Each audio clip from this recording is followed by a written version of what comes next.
산케이 신문 전 서울지국장이었던 까토다시아가 이번에 대법원에서 무죄 판결이 났습니다. 그것으로 인해서 이분이 일본에서 아예 스타가 됐습니다. 일본 정계와 우익 언론에서 자유 언론 투사라고 그렇게 신문에 소개가 되면서 아베 총리는 관저에 불러들여서 그 노고를 치하하기도 했습니다. 이 사람이 그 박근혜 대통령이 세월호 참사 일어났을 때 비어있는 7시간을 스캔들을 조작을 해서 기사를 썼는데 그 기사는 이미 사실무근이라고 그렇게 판정이 났고요. 그 기사를 쓴 것 자체가 언론의 자유에 저촉이 되냐 안 되냐 이 부분이 이제 무죄가 된 겁니다. 그런데 마치 대단한 일을 한 것처럼 그렇게 일본 언론에서 까토다시아를 소개를 했습니다. 그러니까 기자의 기본적 양심이 없는 겁니다. 기자가 가장 부끄러워해야 될 게 오보를 낸 거였는데 오보를 낸 거 인정이 되고 이게 언론의 자유 문제만 무죄로 선언이 된 건데 오보를 냈다는 것 자체에 대해서 부끄러움이 없는 거예요. 그리스도인이 세상 속에 살 때 우리는 어떻게 살아야 합니까? 내가 거룩하니 너희도 말과 행실에 거룩한 자가 되라고 주님 말씀하셨습니다. 그래서 교회 안에서도 마음으로 뜨겁게 피차 사랑하라 거룩한 삶을 우리가 실천해 가야 하고 이제 교회 바깥에서도 오늘 13절에서 22절까지는 교회 바깥에서 우리가 어떤 사람으로 살아야 되는가를 설명하는 거예요. 그리스도인의 참된 거룩이 무엇입니까? 선한 행실입니다. 그래서 2장 12절에 너희가 이방인 중에서 행실을 선하게 가져 너희를 악행한다고 비방하는 자들로 하여금 너희의 선한 일을 보고 오시는 날에 하나님께 영광을 돌리게 하라. 하나님께 영광을 돌릴 수 있는 것은 너희의 선한 행실을 보고 교회를 비방하고 그리스도인을 비방하고 기독교를 개독교라고 부르기를 서슴지 않는 사람들에게 우리가 할 수 있는 일 해야 될 일은 이방인 중에서 믿지 않는 사람들 가운데 선한 행실을 가져라. 그리고 오늘 3장 13절에서도 교회 바깥 사람들에게 우리가 어떻게 거룩한 사람이 되어야 하는가를 13절에 이렇게 시작합니다. 너희가 열심으로 선을 행하면 누가 너희를 헤아리요. 1세기 말에 교회가 핍박을 받고 수많은 그리스도인들이 체포를 당하고 감옥에 끌려가고 태형을 맞고 채찍질을 당하고 사자의 먹이가 되는 그런 고난과 박해의 시대 속에서 그리스도인은 어떻게 살아야 되는가? 너희는 선을 행하라. 그러면 누가 너희를 해하겠느냐? 선을 행한다는 게 무엇입니까? 어떻게 사는 게 진정한 선일까? 너희가 열심으로 선을 행하면 젤로타이, 그것은 뜨겁게 간절하게 불타오르라는 것. 우리가 선을 행하는데 불타오르는 사람이 되면 어떤 일이 벌어지나요? 누가 너희를 헤아리요? 카코손, 아무도 너희에게 상처를 내지 않고 아무도 너희에게 손해를 끼치지 않는다고 우리에게 말하고 있습니다. 선을 행하는 사람들이 우리 주변에 많이 있습니다. 우리가 보지 못할 뿐이지 정말 많은 사람들이 세상 속에서 하나님의 선을 실천해 가고 있습니다. 어제 대전 교도소에 가서 예배를 드렸는데 교도소의 주임이 오랫동안 이 교도소를 섬겨주신 장로님 두 분에 대한 얘기를 저한테 해주셨습니다. 송학록 장로님하고 박정기 장로님이셨는데 박 장로님은 그날도 무기수들의 치과 치료를 하고 계셔서 벌써 저희보다 훨씬 먼저 오셔서 치료를 하고 계신다고 했었습니다. 또 작년에도 청산절에 쌀 누가 20kg 50봉지를 주시고 나눠주라 그랬는데 강 목사님이 그분이 또 올해도 그렇게 쌀을 우리에게 주셨다고 하셨습니다. 월드비전에 가서 가난한 아이들 도시락 봉사를 지금까지 몇 년째 꾸준히 하시는 분들도 계시고 또 여러 가지 고통당하는 그런 쉼터에 있는 분들에게 옷을 갖다 주거나 쌀을 갖다 주면서 그들을 섬기시는 많은 분들이 우리 주변에 있습니다. 또 모란봉교회 많은 분들이 헌신적으로 우리 윗동네에 계신 분들을 사랑으로 돌보고 계시고, 정말 많은 사람들이 하나님의 사랑을 구석구석에서 보이지 않게 실천을 하고 있는 거예요. 하나님이 원하시는 게 바로 열심으로 선을 행하면 누가 너희를 해하리요. 우리가 해야 될 더 큰 선이 있습니다. 이렇게 교회가 세상 사람들에게 비웃음거리가 되고 세상의 조롱거리가 되고 생각 있는 사람들이 교회를 떠나고 젊은이들이 교회에서 사라져가는 이 시대에서 우리가 추구해야 할 진정한 하나님의 선이 무엇인가? 다시 사람들이 주님께로 돌아올 수 있도록 새로운 공동체 운동이 우리 안에 일어나야 합니다. 새로운 비전을 보여주고 복음의 능력을 보여주고, 그리고 하나님이 그리스도 안에서 원하시는 참된 공동체가 무엇인가를 세상에 보여주는 진정한 선이 드러나지 않으면 교회는 더 많은 사람들이 빠져나갈 수밖에 없는 거예요. 그런 위기감이, 그런 절박함이, 그런 간절함이 우리 안에 있는 거예요. 오늘 세 가지를 우리에게 말씀하고 계신데, 그 첫째가 진정한 선은 의를 위해서 고난을 받는 삶도 선의 한 단면이라고 설명합니다. 14절에 그러나 의를 위하여 고난을 받으면 복 있는 자니 그들을 두려워하는 것을 두려워하지 말고 근심하지 말라. 의를 위하여 고난을 받으면 복 있는 사람입니다. 어쩌면 오늘 우리 시대는 의를 위하여 고난과 박해와 핍박이 사라져버렸기 때문에 너무나 편안하고 너무나 안일하고 너무나 쉽게 예수 믿는 시대가 되어서, 그래서 점점 하나님 앞에 우리가 무기력해지는지도 모릅니다. 의를 위한 고난, 우리 시대의 의를 위한 고난은 과연 어떤 것들이 있어야 하는가?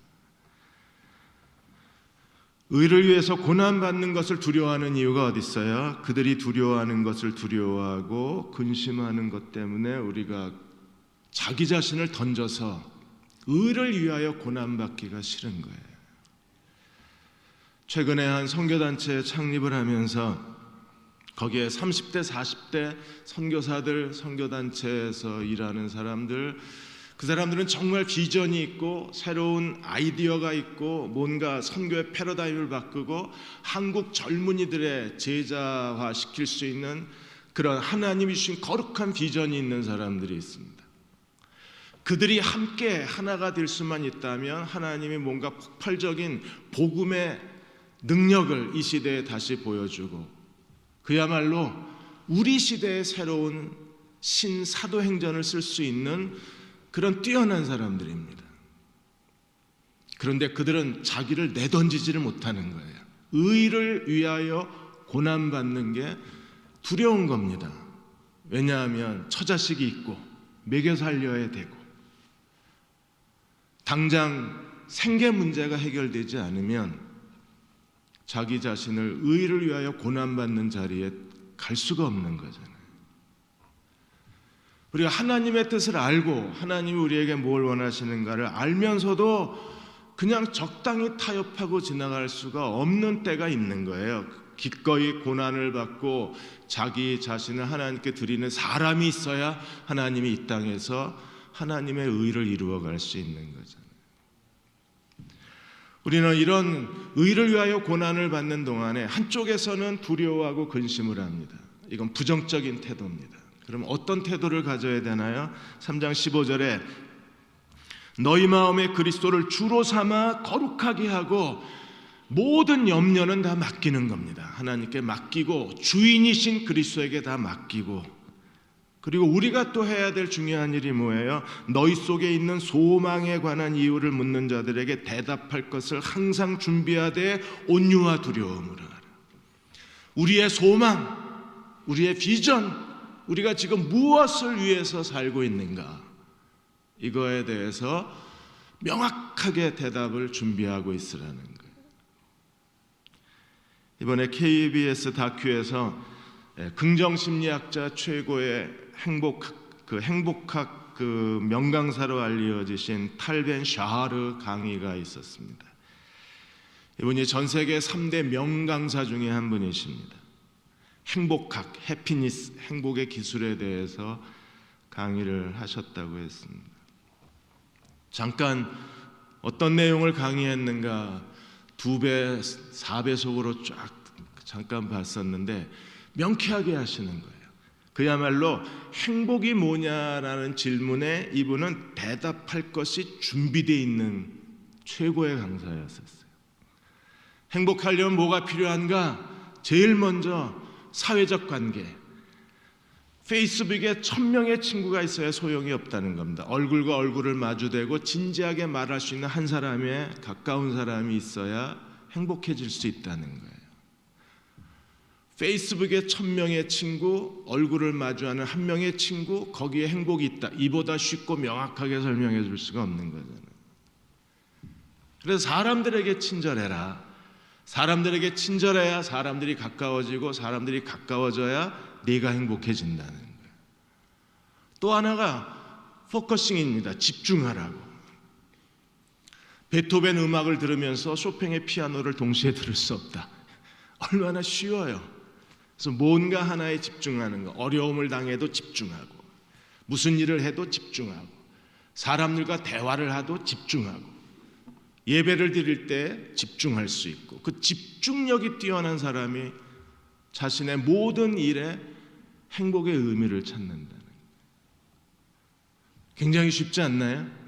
내가 무엇을 믿고 있는가, 하나님 나라 소망이 무엇인가에 대해서 우리도 대답이 준비된 사람이어야 됩니다. 그리고 지금 내가 뭘 하고 있는지, 어디로 가고 있는지, 나를 향한 하나님의 뜻은 뭔지, 내가 하나님께 어떤 헌신을 드릴 수 있는지, 하나님이 내게 주신 삶의 비전과 내가 이 땅에서 감당해야 하나님의 목적에 대해서도 항상 대답이 준비되어 있어야 돼요. 필립 얀시가 소망에 대해서 이렇게 얘기했습니다. 하나님이 우리에게 주신 소망은 어느 날 우리가 새하늘과 새 땅을 하나님의 기업으로 상속하게 되는 그날에 우리의 소망이 무엇인가를 분명히 알게 될 거라 그랬어요. 그날에 가서야 알게 됩니다. 그러나 우리의 소망이 무엇인가를 항상 준비하고 대답하는 사람들, 그리고 그들은 어떤 태도를 가져야 되나요? 온유와 두려움으로 대답하라 그랬습니다. 온유와 온유함은 존경하라는 겁니다. 사람을 존경하고 공손한 마음으로 우리의 소망에 대해서 묻는 사람들, 기독교가 뭐냐고 묻는 사람들, 너는 도대체 뭘 믿고 있느냐고 묻는 사람들, 너는 그리스도를 위해서 뭘 할 거냐고 묻는 사람들에게 대답하라고 얘기를 했습니다. 이런 사람들이야말로 이 시대에서 의를 위하여 고난받을 수 있는 사람들. 그들은 하나님이 주신 말씀이 있습니다. 비전이 있습니다. 사명이 있습니다. 목적이 있습니다. 그래서 기꺼이 고난을 받더라도 하나님이 내게 주신 의를 추구하는 사람들. 안일한 현재의 안일함을 벗어나서 새로운 일을 도전할 수 있는 사람들은 그들이 이 시대에 하나님의 선을 이루어낼 수 있는 사람. 두 번째는 우리가 선한 일을 하려면 뭐가 필요한가요? 선한 양심을 가져야 합니다. 그래서 3장 16절에 선한 양심을 가져라. 선한 일은 어디서 시작이 되나요? 선한 양심에서 시작이 됩니다.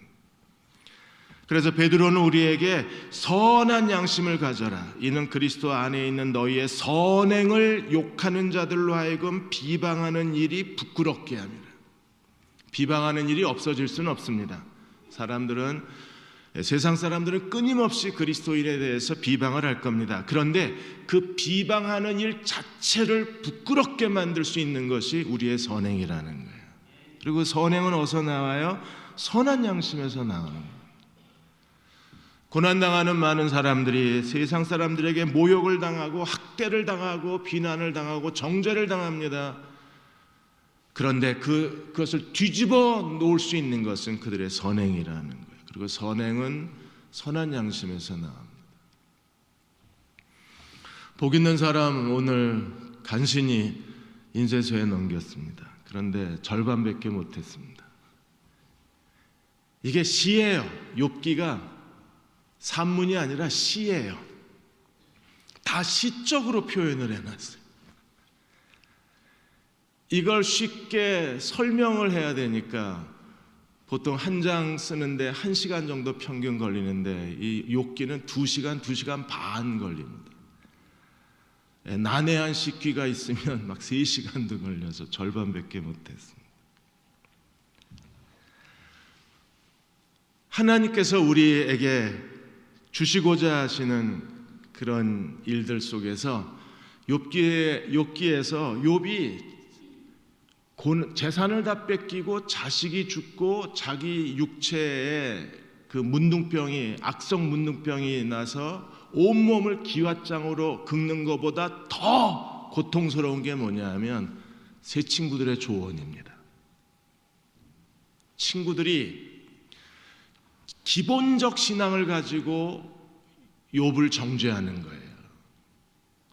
욥은 자기가 왜 고난을 당하는지 모릅니다. 우리는 알죠. 하늘에서 하나님과 사탄이 주고받은 은밀한 대화를 우리는 압니다. 그런데 욥은 모른 채 고난을 당하는데 세 친구는요, 일반적인 지식을 가지고 공격하는 거예요. 모든 고난은 죄의 결과다. 그래서 욥, 너는 죄를 져서 이런 고난을 당한다는 겁니다. 욥이 얼마나 힘들겠어요. 친구들의 충고가 너무나 잔인한 겁니다. 친구들의 충고가 욥을 황폐하게 만드는 거예요. 그래서 세 친구하고 주고받는 대화가 욥기를 이끌어가고 있는 거예요. 또 다른 비방이 욥을 너무나 어렵게 만드는 거예요. 우리가 이러한 모든 비난에 대해서 비방하는 자들의 이런 사회적 분위기 속에서 그걸 뒤집어 엎고 하나님의 진정한 선을 이루기 위해서 우리가 필요한 것이 선한 양심 그리고 선행이 있어야 그들이 스스로를 부끄러워할 수 있다는 겁니다. 그리스도인은요, 선한 양심의 사람입니다. 그래서 사도행전 23장 1절에 바울도 이렇게 말했습니다. 여러분 형제들아, 오늘까지 나는 범사의 양심을 따라 하나님을 섬겼노라. 그리고 24장 15절 16절에 바울은 계속 이렇게 자기가 어떻게 하나님을 섬겼는가를 고백합니다. 그들이 기다리는 바 하나님을 향한 소망을 나도 가졌으니 곧 의인과 악인의 부활이 있으리라 함이라. 이것으로 말미암아 나도 하나님과 사람에 대해서 항상 양심의 꺼리낌 없기를 구하노라. 하나님을 섬기는 가장 중요한 우리의 신앙의 심장이 선한 양심이라는 거예요. 디모데전서 1장 19절에 바울은 계속 이렇게 말합니다. 믿음과 착한 양심을 가져라. 어떤 이들은 양심을 버렸고 결과는 뭡니까? 믿음의 파선을 하는 것. 오늘 왜 우리가 이렇게 믿음을 잃어버리고 교회가 왜 이렇게 표류해 가는가? 어디서부터 타락이 시작이 되나요? 양심, 깨끗한 양심을 버리면 믿음은 따라서 무너지는 거예요. 교회가 회복이 되려면 양심부터 회복이 돼야 되는 거예요. 근데 이 양심은 어디서 회복될 수 있나요? 이 양심이 성령의 도구입니다. 그래서 성령이 우리를 통치하시고 성령이 우리를 이끌어 가시는데 성령이 양심을 통해서 우리를 가르치시고 죄와 의와 심판에 대해서 가르치시고 양심을 통해서 하나님의 뜻이 무엇인가를 분별하게 하고 양심을 통해서 우리의 행위를 거룩하게 만드는 거예요. 그러므로 성령 안에서 사는 사람들은 선한 양심, 깨끗한 양심의 사람들이고 성령 안에서 사는 사람들은 하나님을 섬기는 사람들은 선한 양심을 가지고 하나님을 섬기는 사람들이에요.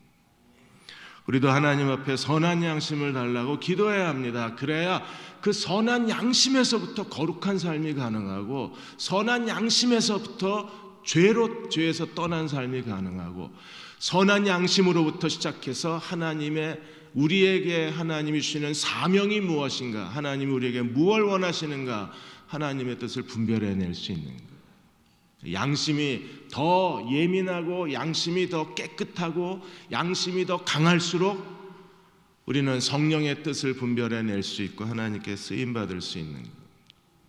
나는 선한 양심을 가졌다. 이게 모든 그리스도인의 고백이 돼야 돼요. 바울처럼 나는 양심을 따라 하나님을 섬긴다고 말할 수 있어야 합니다. 그 사람이 양심을 따라 하나님을 섬기는 사람이라는 증거가 3장 17절에 나옵니다. 두 종류의 고난에 대해서 설명하면서 선을 행함으로 고난받는 것이 하나님의 뜻일진데 악을 행함으로 고난받는 것보다 훨씬 낫다 그랬어요. 그래서 낫다고 그러는 것은 하나님께 속했다는 겁니다. 지금 내가 당하고 있는 어려움이 내 악 때문에 일어나는 일인지 아니면 선 때문에 일어나는지는 우리가 구분을 하고 하나님께서 주신 고난을 당하는 사람이라면 우리는 그 고난 속에서 끝까지 인내함으로 하나님의 선을 이루는 사람이 되어야 하고 그것을 이끌어낼 수 있는 강한 삶의 에너지가 선한 양심이라는 2장 20절에도 똑같은 말을 했습니다. 애매히 죄를 짓고 매를 맞고 참으면 아무 유익이 없다 그랬어요. 왜? 그건 자기 죄값이니까. 그런데 선을 행하다가 고난을 당하고 참으면 하나님 앞에 가장 아름답다 그랬습니다. 우리가 하나님의 뜻을 행하다가 고난받는 것은 정말 아름다운 일이 되는 거예요.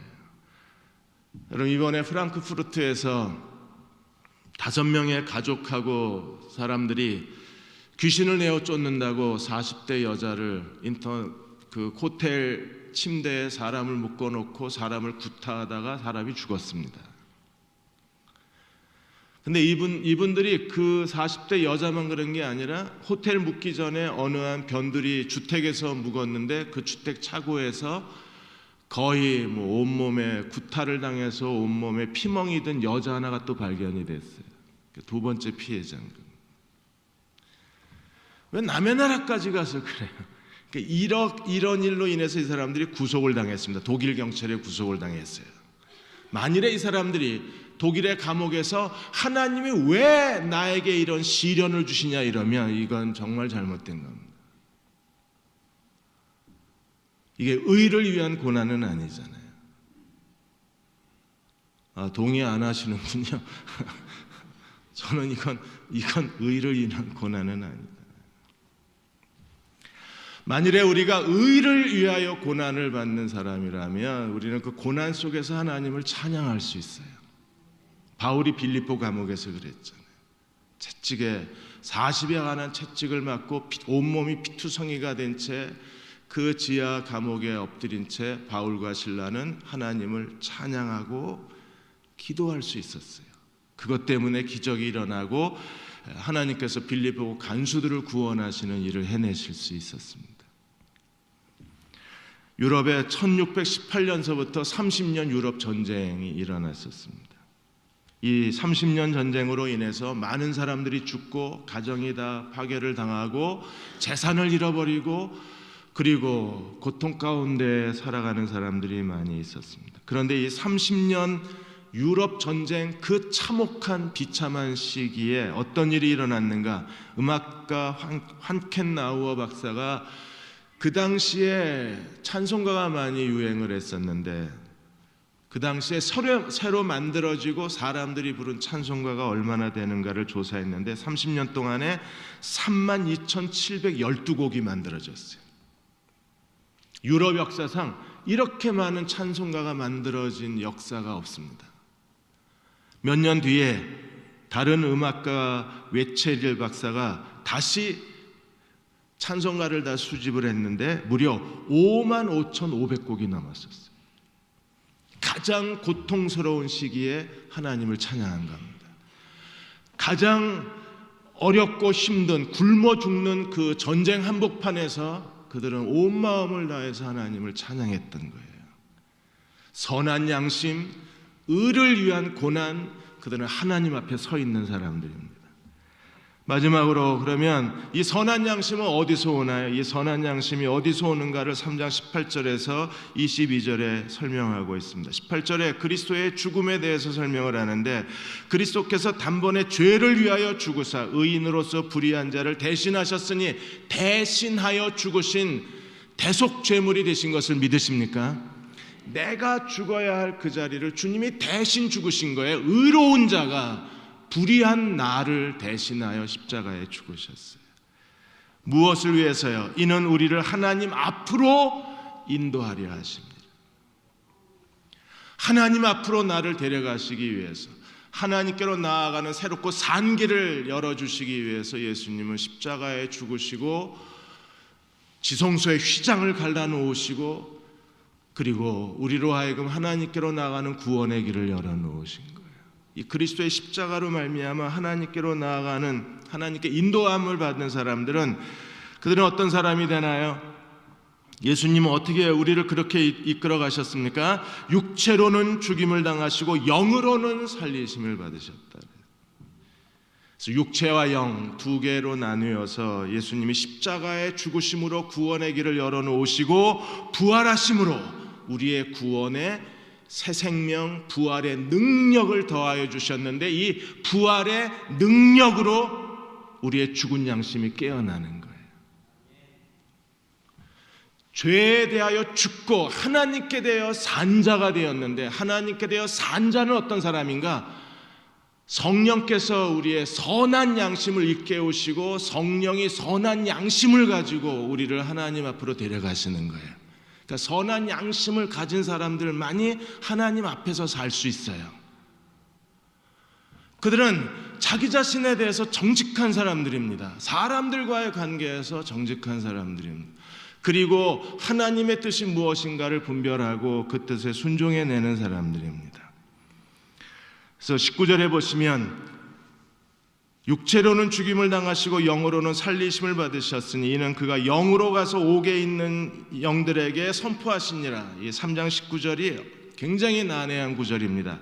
이 3장 19절에 가장 중요한 신학적 이론들만 선택하면 18개나 됩니다.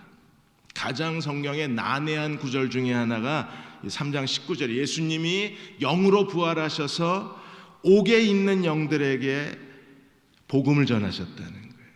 그래서 어떤 분들은 예수님이 십자가에 죽으시고 3일 만에 부활하셨는데 그 3일 동안에 지옥에 가서 복음을 전하셨다고 해석을 합니다. 여러분, 지옥은 이미 심판이 끝난 거예요. 심판이 끝났는데 또 가서 복음을 전하는 건 상식적으로 맞지가 않습니다. 많은 사람들이 그래서 예수님이 3일 동안에 지옥에 가서 영혼들에게 복음을 전하셨기 때문에 우리도 복음을 전해야 된다. 전도에 열정을 불어넣는 건 좋은데 그게 상식적으로 정확한 해석은 아닙니다. 그러면 옥에 있는 영들에게 가서 복음을 전했다는 것은 과연 뭘 의미하는가? 이게 옥에 있는 영들에 대해서는 또 다른 가장 환영받는 해석 중에 하나가 뭐냐 하면 예수께서 타락한 영들에게 찾아가서 복음을 전하셨다는 거예요. 유다서 6절에 있는 것처럼 자기 지위를 지키지 아니하고 자기 처소를 떠난 천사들을 큰 날의 심판까지 영원한 결박으로 흑암에 가두었는데 이 하나님이 가두신 곳에 가서 예수님이 부활하신 다음에 복음을 전하셨다는. 그래서 불순종한 초자연적 세력, 타락한 천사들, 그들에게 가서 예수님이 십자가에 죽으시고 부활하심으로 말미암아 죄를 이기신 것과 하나님의 최종적 심판에 대해서 복음을 전하셨다고 얘기합니다. 이것도 우리에게 큰 문제가 있습니다. 이걸 받아들이기에는 문제가 있어요. 어떻게 해석해야 제대로 잘 해석을 하나? 여러분 19절에 영으로 가서 옥에 있는 영들에게 선포하셨는데 그 옥에 있는 영들이 누구예요? 20절에 보시면 그들은 전에 노아의 날 방주를 준비하는 동안에 하나님이 오래 참고 기다리실 때에 복종하지 않은 사람들. 그러니까 예수님이 옥에 있는 영들에게 선포하셨는데 그들은 어떤 사람이었어요? 노아 시대에 노아의 하나님께서 노아를 통해서 구원의 복음을 전했는데도 불구하고 불순종한 사람들이라는 거예요. 제롬이라는 신학자가 이걸 아주 명쾌하게 해석을 했습니다. 예수님이 구약의 노아 시대에 예수께서 친히 노아를 통해서 구원의 복음을 전했지만 그 구원의 복음을 거절한 사람들이 전부 심판을 받았다는 겁니다. 왜요? 그때가 인류 전체의 심판이었으니까. 여전히 이게 국지적 홍수냐 인류 전체의 홍수냐 여전히 의문이 남아있지만 우리가 성경대로 해석을 하면 인류 전체의 심판이라고 그런다면 마땅히 그리스도가 가서 복음을 전하셔야죠. 누구를 통해서? 노아를 통해서. 그러면 옥에 있는 영들, 불순종의 사람들, 노아 시대, 이게 정확하게 해석이 되는 거예요. 이해가 안 되시는 분은 오늘 끝나고 한 2시간만 더 기도하고 가시면 이해가 되실 거예요. 왜 이 얘기를 끌고 나와요? 노아 홍수가 물에 하나님의 심판이고, 이 물은요, 구원의 물을 통해서 하나님이 노아의 8 식구를 구원하시고, 물을 통해서 불순종한 사람들을 전부 심판하셨잖아요. 그래서 물은 구원이고 물은 심판입니다.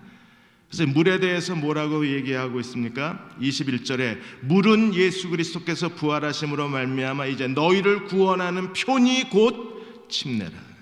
이는 육체의 더러운 것을 제하여 버림이 아니요 하나님을 향한 선한 양심의 간구니라. 요게 또 해석이 미묘합니다. 육체의 더러운 것을 제하여 버림이 아니요 하나님을 향한 선한 양심의 간구라. 이게 침례라 그랬어요. 공동번역이 어떻게 되어 있나 설명을 드리겠습니다. 그것은 오늘날 여러분에게 구원을 가져다주는 침례를 미리 보여주는 것입니다. 침례는 몸에서 더러운 때를 벗기는 것이 아니라 깨끗한 양심으로 살겠다고 하나님께 서약을 하는 것이며 예수 그리스도의 부활로 이루어지는 것입니다. 헬라어 본문을 가장 정확하게 번역한 게 이번엔 공동번역입니다. 표준 세번역이 아니고. 왜냐하면 베드로전서도 굉장히 뛰어난 탁월한 문체로 기록이 되어 있고, 그게 헬레니즘의 그런 시어로, 시적 언어로 기록이 되어 있는 거기 때문에 이게 그 당시 사람들에게는 쉽게 이해가 되는데 오늘 우리에게는 잘 이해가 안 되는 거예요. 여러분, 왜 노아 홍수를 끌고 나왔어요? 구원의 표, 구원과 심판이 이루어져요. 어떤 구원과 심판이 이루어집니까? 죄에 대하여 죽은 자, 하나님께 대하여 산 자, 죽음과 부활. 이 부활의 능력으로 하나님이 우리에게 주신 게 뭐예요? 선한 양심. 그러므로 우리는 어떤 사람이 되어야 합니까? 침례는 뭐예요? 선한 양심으로 살겠다고 하나님 앞에 결단한 사람들이 침례받은 사람들. 우리는 선한 양심을 따라서 사는 사람으로 하나님 앞에 우리 자신을 드려야 되는 거예요. 그래서 3장 21절 그 뒷부분을 우리말 성경에도 이렇게 돼 있어요. 우리말 성경에 보면 예수 그리스도의 부활로 인하여 선한 양심이 하나님을 향해 응답하는 것입니다. 양심이 응답을 하는 거예요. 그리고 이 양심은 뭐가 우리 양심을 다시 살게 해요? 부활의 능력. 그래서 정말 예수 믿고 구원받은 사람만 가질 수 있는 게 뭐예요? 선한 양심. 선한 양심이 있으면 믿음의 파선이 없어요. 근데 선한 양심을 버리는 순간에 교회는 믿음을 파괴하는 겁니다. 그래서 우리에게 얼마나 선한 양심이 중요한가를 설명하고 있는 거예요. 이 선한 양심을 따라 살면 어떤 일이 벌어지나요? 3장 22절에 이제 결론입니다. 그는 하늘에 오르사 하나님 우편에 계시니 천사와 권세와 능력이 그에게 복종하느니라. 선한 양심이 있어야만 하나님께 복종할 수 있는 거예요. 그리고 복종하는 사람들은 하나님의 거룩을 세상에 드러내고, 복종할 수 있는 사람들이 의를 위하여 고난을 받고, 하나님의 뜻에 복종할 수 있는 선한 양심의 사람들이 하나님께 새로운 도전을 행할 수가 있는 거예요. 이 몸의 소망 무행가 우리 주 예수뿐일세. 이 찬송가를 작시하신 분이 영국의 에드먼드 모트 목사님이십니다. 이분이 나중에 신학을 하셔서 55세 때에 침례교 목사가 돼요. 그전에는 뭐 했나? 가구 목공하는 목수였었습니다. 집안이 워낙 가난해서 그래서 16살에 집을 가출해버려요. 그리고 런던에 왔다가 이곳 여기저기 떠돌다가 목공소에 취직을 했는데, 그 주인이 참 마음 따뜻한 사람입니다. 신앙인인데 정말 마음이 따뜻한 분이셨어요. 그래서 이 에드워드가 워낙 열심히 일을 하니까 어느 날 이제 주인이 같이 예배 드리러 가자고 권유를 합니다. 그래서 태어나서 처음 예배를 드리러 갔는데 그날 설교가 요한복음 3장이었어요. 너는 거듭나야 된다. 자기 자신의 방황과 자기 자신의 무능과 자기 자신에 대한 절망에 빠져있던 모트는 다시 태어나야 된다는 말에 눈이 번쩍 띈 겁니다. 그래, 나 같은 인간은 다시 태어나야 돼. 나같이 이렇게 방황하는 사람은 다시 태어나야 돼. 그래서 다시 태어난다는 말에 사로잡혀요. 그래서 그날 설교를 듣고 기도하고 예수님을 개인의 구세주로 영접합니다. 그리고 나는 거듭난 사람이라고 고백을 하기 시작하고, 그때까지만 해도 할 수 없이 주인이 너무 친절하게 잘해주니까 주인 실망시키기 싫어서 일을 했었는데, 이제는요, 거듭난 뒤에는 일하는 게 즐거운 거예요. 그래서 그는 시를 썼습니다. 내 망치는 춤을 추고 나는 노래하기 시작하네. 내 눈동자에 생기가 가득하고 내 마음속엔 생수가 터졌다네. 예수님이 내 마음에 오셨기 때문이며 나는 거듭났기 때문이다. 이렇게 시를 쓰기 시작해서 이 몸의 소망 무엔가 우리 주 예수뿐이세. 이게 처음에는 6절까지 돼 있었어요. 그는 나중에 주인의 가구 공장을 인수를 합니다. 그리고 나중에 신학을 하고 목사가 되어서 자기 인생의 진정한 소망이 그리스도이심을 고백하는 거예요. 이 몸의 소망 무엔가 우리 주 예수뿐일세. 그렇게 고백할 수 있는 사람들이 선한 양심에 사로잡혀서 사는 사람들. 선한 양심은 모든 소망이 예수께 있는 사람들입니다. 그들이 이 땅에서 하나님께 영광을 돌리고 하나님의 뜻을 준행할 수 있어요. 오늘 밤 하나님이 우리의 선한 양심을 다시 일깨우셔서 충만케 하시는 밤이 되시기를 축원합니다. 그리고 우리 평생에 그 선한 양심에 이끌려서 살아가는 종들이 된다면 하나님 우리를 통해서 더 큰 영광을 얻으실 수 있을 겁니다. 그러한 저와 여러분 되시기를 주의 이름으로 축원합니다. 기도하겠습니다.